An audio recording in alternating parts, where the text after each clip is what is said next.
Serum আর প্লাজমার মধ্যে difference কোথায় সেই কনসেপ্ট ক্লিয়ার করব আজ। তোমরা নিশ্চয়ই খেয়াল করে দেখেছো, কোনো পেশেন্টের থেকে ব্লাড কালেকশন করার পর আমরা সেই ব্লাড ইডিটিএ ভায়াল আর ক্লট ভায়ালে ডিভাইড করে দিই। ইডিটিএ ভায়ালে থাকে পার্পল কালারের ক্যাপ আর ক্লট বা প্লেন ভায়ালে থাকে রেড কালার ক্যাপ। ইডিটিএ ভায়ালে অ্যান্টিকোয়াগুলেন্ট হিসেবে ইডিটিএ অ্যাড করা থাকে, কিন্তু ক্লট বা প্লেন ভায়ালে কোনো অ্যান্টিকোয়াগুলেন্ট থাকে না। এবারে এই দুটো ভায়ালে ব্লাড কালেকশন করার পর কি হয় সেটা দেখে নেওয়া যাক।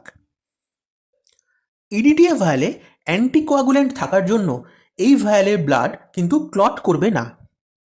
ইনট্যাক্ট সব আরবিসি গ্র্যাভিটির প্রভাবে ধীরে ধীরে নিচে থিতিয়ে পড়তে থাকবে, আর ভায়ালের ওপরে পাওয়া যাবে ট্রান্সপারেন্ট একটা ফ্লুইড। অন্যদিকে প্লেন ভায়ালে কোনো অ্যান্টিকোয়াগুলেন্ট না থাকায় সেখানের ব্লাডে কিন্তু কোয়াগুলেশন হবে, আর সেই ব্লাড ক্লটও টিউবের নিচে এসে জমা হবে। সেই ভায়ালেও আমরা উপরের দিকে একটা ট্রান্সপারেন্ট ফ্লুইড পাবো। কিন্তু এই দুই ভায়ালের ওপরের দিকে থাকা এই ট্রান্সপারেন্ট ফ্লুইডের মধ্যে পার্থক্য কোথায়? আমরা জানি ব্লাডের মধ্যে থাকে কোয়াগুলেশন ফ্যাক্টর, যা ব্লাড কোয়াগুলেশন অর্থাৎ ব্লাড ক্লট হতে সাহায্য করে। ইডিটিএ ভায়ালে ব্লাড কোয়াগুলেশন না হওয়ায় সেখানে কিন্তু এই কোয়াগুলেশন ফ্যাক্টরগুলো ইনট্যাক্ট রয়ে গেছে। অন্যদিকে ক্লট ভায়ালে ব্লাড কোয়াগুলেশন হওয়ায় সেখানে কিন্তু এই কোয়াগুলেশন ফ্যাক্টরগুলো ইউজ হয়ে গেছে। এই ইডিটিএ ভায়ালের যে ট্রান্সপারেন্ট ফ্লুইড, যার মধ্যে সমস্ত কোয়াগুলেশন ফ্যাক্টরস ইনট্যাক্ট রয়েছে, তাকে আমরা বলি প্লাজমা।